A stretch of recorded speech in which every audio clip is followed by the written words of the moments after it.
In this news roundup for the week on Friday, September the 5th, 2025, President Trump is getting frustrated with the lack of progress on ending the Ukraine war, so he does exactly what you would expect him to. Meanwhile, the United States has been designating people as narco-terrorists and taking the fact of that designation as sufficient grounds to blow people up with the US military. The world's newest and most surprising petrostate faced a big choice at its latest election.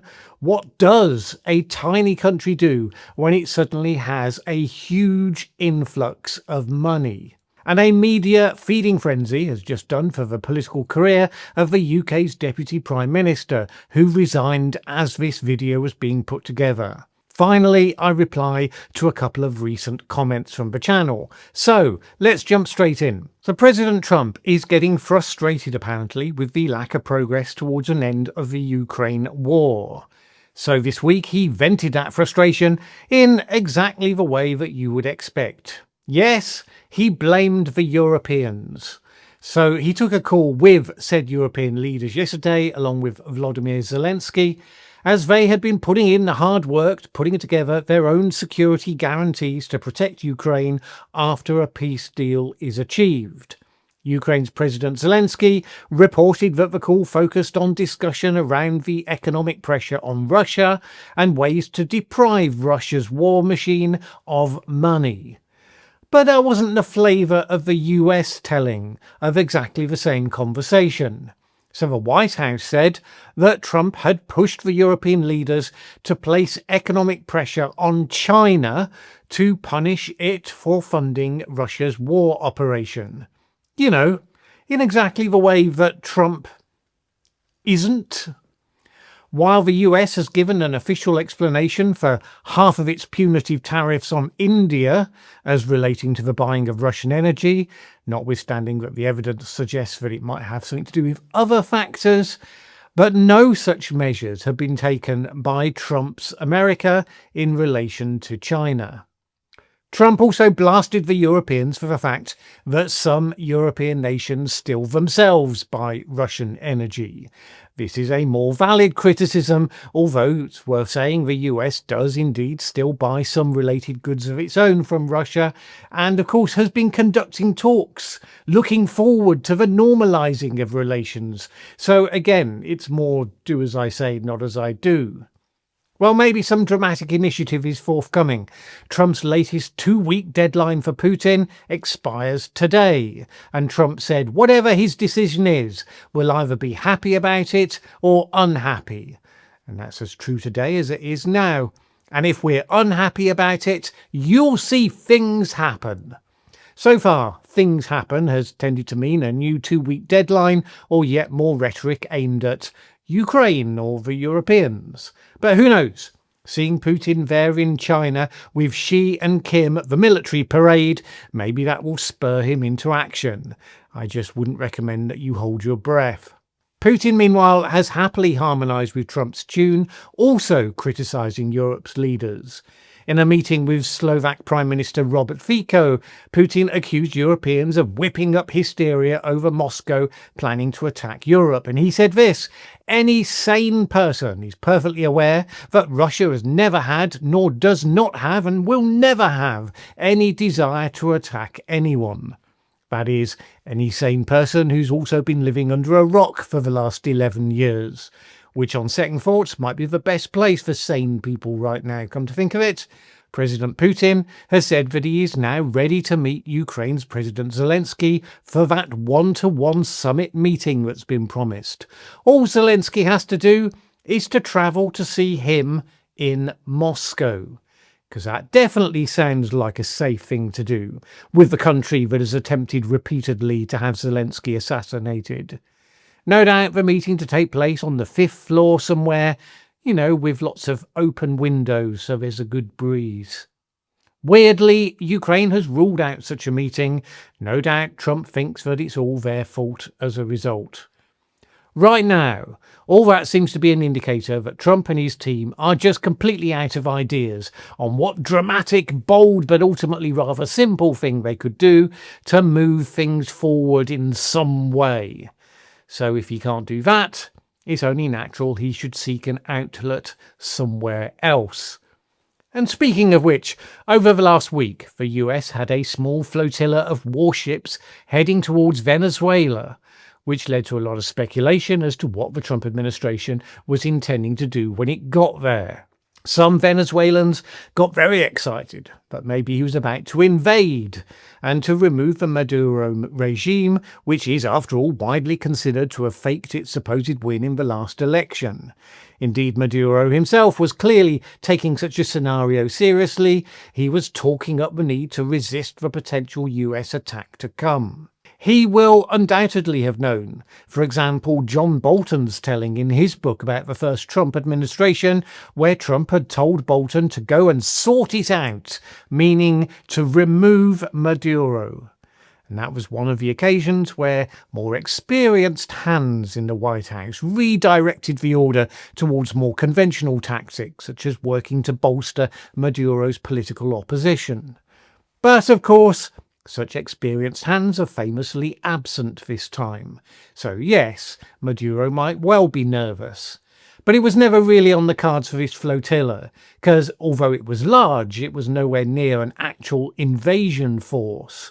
And Trump's modus operandi has been to do limited strikes that don't involve creating a new ongoing conflict, and really against an opponent that is much weaker. So it shouldn't have been a surprise when what one of those ships actually did was to blow up a boat that was held to be carrying drugs, killing 11 suspected members of the Venezuelan Tren de Aragua gang. That doesn't mean Maduro will be sleeping that much easier, since the Trump administration has accused him personally of being the head of that gang. On what evidential basis, it is currently unclear. And indeed, this is a limited strike, but nevertheless a remarkable and rather disturbing one. So the US is convinced this boat was full of gang members. They may be right. So far they've given no specific evidence, and I'm mindful of the fact that it wasn't that long ago they were swearing that Kilmar Abrego Garcia was definitely a gang member because tattoos and also reasons. And that he had done a bunch of stuff that the administration then decided not to charge him with. So do I automatically trust the word of this administration without evidence that the people in this boat were deserving of summary execution outside of an active war situation? The White House said that the strike conducted against the operations of a designated terrorist organisation and was taken in defence of vital US national interests, which is the sort of generic messaging you could use to justify just about anything. Politico quoted legal experts who pointed out that there was no information as to whether the boat occupants were armed or whether they had plans to physically attack US citizens, which are normally the criteria you might use to justify the use of lethal force. Reportedly, the Defence Secretary Pete Hegseth had a neat solution to such legal objections to the use of force. Within his first weeks in office, he fired all of the top military lawyers. So that's that problem gone away. Hegseth made it clear to Fox News that he wasn't expecting any sort of backtracking. He said this is a deadly serious mission for us, and it won't stop with just this strike. Anyone else trafficking in the waters who we know is a designated narco-terrorist will face the same fate. Language is kind of life or death in this situation, it seems. Drug smugglers are bad, should be caught in the act, arrested and prosecuted, which are a long, messy process. But narco-terrorists, well, they can be just shot out of the water, apparently. And who gets to designate someone a narco-terrorist? Well, the people doing the shooting, obviously. Regardless of who gets labelled with what name, on the face of it, there is no legal authority that the President of the United States has to order a lethal strike on a boat that poses no direct threat to the United States. I guess such niceties only matter if there's anyone left in the United States capable of enforcing that law. and this seems like Trump's vision for the use of military under his regime. No longer will they be fighting wars in far-off lands, rather they will be the law enforcers of last resort in United States cities and carrying out lethal strikes against people operating within the US sphere of influence closer to home.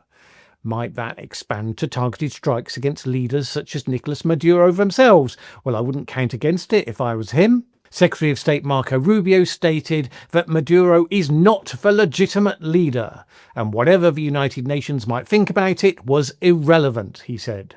Many people and countries would agree with the first part based on the estimations of the previous election being fixed. It's news that the US now feels that gives it license to just take him out, if that's what Rubio was implying. What next, you might ask? Might it be that one day that will expand to targeted strikes against, internal enemies who get designated by the administration with some bad-sounding label? Probably not tomorrow, for sure. It's kind of hard to argue that it doesn't seem to be the direction of travel. As we've been talking about Venezuela, it's worth noting the remarkable situation of its neighbour, which you may not have heard, had an election this week. I'm talking, of course, about Guyana, population just 800,000 people. And while countries across the world are struggling right now with growing debt piles, Guyana is trying to deal with the reality of suddenly having a massive influx of money beyond anything that it's ever seen before. I mean, really, it used to be the second poorest country in the Western Hemisphere. Now, around a decade after ExxonMobil struck oil in its waters, it's looking towards an expected share of profit of around $40 billion over the next 5 years. Think about what that does to a country in that situation. I mean, it can go incredibly well, but there are many more ways for it to go horribly wrong. Large influxes of oil wealth in a number of developing countries has been the opening for rampant corruption, with the citizens of the country seeing few of the promised or expected benefits, while numerous officials and armed militias have ballooning secret foreign bank accounts. Also, assuming you can fend off those sorts of outcomes, it still leaves the question: do you use the money for central investment in infrastructure? Do you provide direct payoffs to all citizens? How do you prevent the country from becoming highly vulnerable and dependent on that money, so that sudden shifts in the global oil price, or the inevitable point where the oil runs dry, or the world demand for it runs dry, that would then devastate your country? Logically, you do what some of the Gulf states are trying to do. Use the current wealth to invest in other forms of wealth creation that will be able to take over once the oil is no longer there. But that's a rational, long-term view, and there's always the temptation to go for the quick gratification. So, we just saw this election. The existing president, Irfan Ali, was seeking a second term with heavy infrastructure spending and boosting the private sector. He's doing things like building a major bridge across the Demerara River.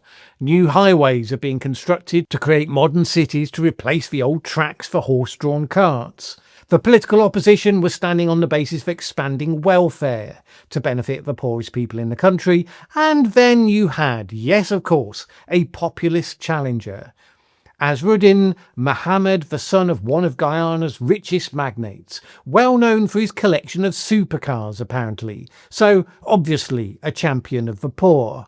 He was pledging cash giveaways and tax cuts, shared equally across the 4 main ethnic groups in the country. Free money! Who could resist that? Especially when there had been a significant number in the population somewhat resentful that they hadn't seen any short-term benefit for them from all of this incoming wealth. And he told the Financial Times this: "For years now, the people of this country have said I'm like the de facto president because I'm always on the ground helping people. Every time we make some money, we always give back," he said. Sounds kind of familiar. Everyone saying I should be president? I don't know. Can't quite place it. Now, Mohammed might not have been the Trump pick, if Trump had even heard of Guyana at any point, since he is currently under US sanctions for allegedly gold smuggling. maybe more at risk of being blown out of the water by the US military than being endorsed for president. But who knows in this day and age? Anyway, the election happened on Monday, and it turns out that the existing president, Irfan Ali, won his second term with 242,000 votes. His populist challenger came in a relatively distant second place on 109,000 votes. Venezuela is not happy. It has been trying to claim that it has rights to parts of Guyana's territory and hence a big slice of that oil revenue as well. Indeed, the day before the election, a Guyanese boat carrying election officials and ballot boxes came under fire from a source on the Venezuelan shore. Venezuela has denied being responsible for this, and you never know. Maybe it was Pete Hegseth's crew. Shoot first, ask questions later. That seems to be the argument for the day.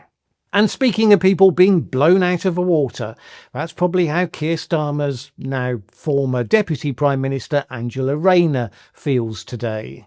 For much of a week, she had been the target of a classic UK media feeding frenzy. I've discussed this phenomenon before on this channel. The UK press likes nothing better than the hit of dopamine they get from bringing down a major political figure. Like sharks in the water, once they get the scent of blood, they enter a feeding frenzy stage, piling on the first few front pages of every day's papers, finding new angles, new related scandals, all with the aim of ultimately bringing whoever it is down. It's not a party political thing, it's a power of the press over politicians thing. The only time they did it and failed to get their man was some years ago when they went after the then Special Advisor to the Prime Minister, Dominic Cummings. So this time it was Labour's Angela Rayner.